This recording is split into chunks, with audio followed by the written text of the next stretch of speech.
മധുമൊഴി രാധേയരികെ മാധവൻ അണയുന്നു മെല്ലെ.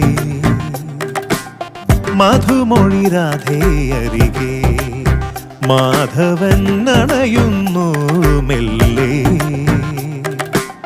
രാസരസോല്ലസ യാമമിതാ മുന്നിൽ കാതിലുയർന്നിതാ